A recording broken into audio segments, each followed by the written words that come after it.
Assalamualaikum warahmatullahi wabarakatuh. Hai teman-teman, selamat datang di video pembelajaran.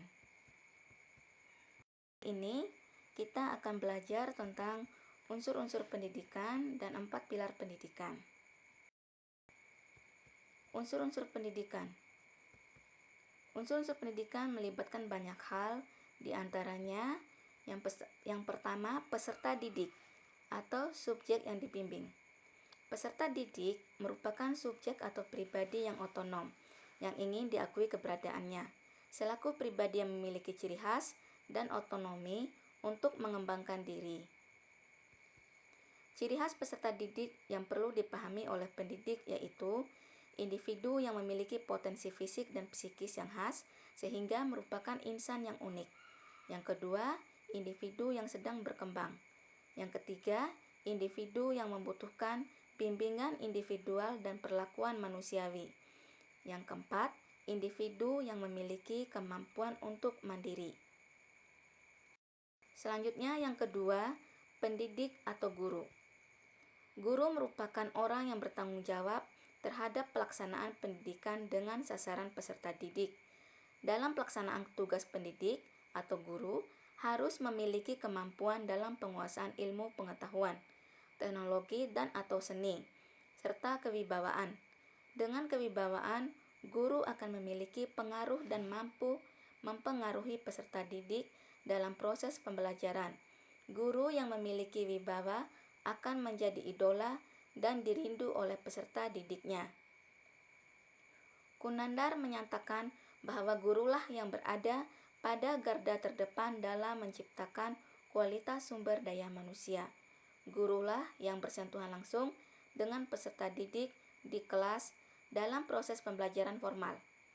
Peserta didik mengalami pendidikannya dalam 3 lingkungan, yaitu lingkungan keluarga atau informal, lingkungan sekolah formal, dan lingkungan masyarakat atau non-formal.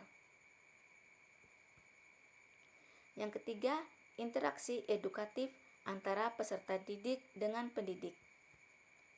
Pada dasarnya, interaksi edukatif merupakan komunikasi timbal balik antara peserta didik dengan pendidik yang terarah kepada tujuan pendidikan. Pencapaian tujuan pendidikan secara optimal ditempuh melalui proses berkomunikasi intensif dengan memanipulasi isi, metode, serta media pendidikan. Yang keempat, materi atau isi pendidikan. Materi pendidikan telah tertuang dalam kurikulum yang akan disajikan sebagai sarana pencapaian tujuan. Materi pendidikan meliputi materi inti atau muatan inti, maupun materi lokal atau muatan lokal.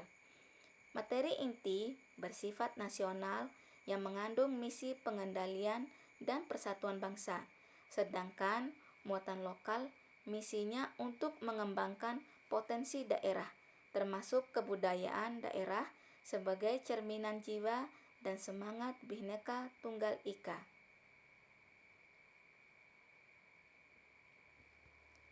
Yang kelima, konteks yang mempengaruhi pendidikan. Yang pertama, alat pendidikan dan metode. Alat pendidikan dan metode diartikan sebagai segala sesuatu yang dilakukan ataupun diadakan dengan sengaja untuk mencapai tujuan pendidikan. Yang poin kedua, tempat peristiwa bimbingan berlangsung. Tempat peristiwa bimbingan berlangsung di lingkungan pendidikan, yaitu lingkungan keluarga, sekolah, dan masyarakat yang dinamakan Tri Pusat Pendidikan.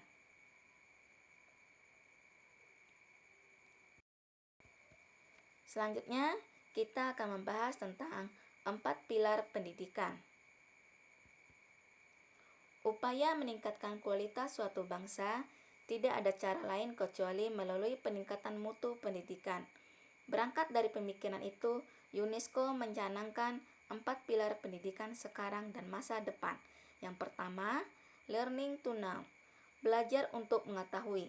Artinya, belajar itu harus dapat memahami apa yang dipelajari, bukan hanya dihafalkan, tetapi harus ada pengertian yang dalam. Hal ini dapat diartikan bahwa siswa harus memiliki pemahaman yang bermakna terhadap proses pendidikan mereka. Yang kedua, learning to do, belajar untuk berbuat atau melakukan. Setelah kita memahami dan mengerti dengan benar apa yang kita pelajari, lalu kita melakukannya. Siswa dilatih melakukan sesuatu dalam situasi nyata yang menekan pada penguasaan keterampilan. Yang ketiga, learning to be, belajar untuk menjadi seseorang, adalah belajar untuk berkembang secara utuh. Konsep ini memaknai belajar sebagai proses untuk membentuk manusia yang memiliki jati dirinya sendiri. Siswa diharapkan untuk dapat mandiri dan bertanggung jawab. Dan yang keempat, learning to live together, belajar untuk hidup bersama. Artinya, harus disadari bahwa manusia tidak dapat hidup sendiri, tetapi saling membutuhkan seorang dengan yang lainnya. Harus ada penolong, karena itu manusia harus hidup bersama, saling membantu, saling menguatkan, saling menasihati, dan saling mengasihi. Tentunya saling menghargai dan saling menghormati satu dengan yang lain. Nah, adik-adik, demikian video pembelajaran kali ini. Sampai jumpa.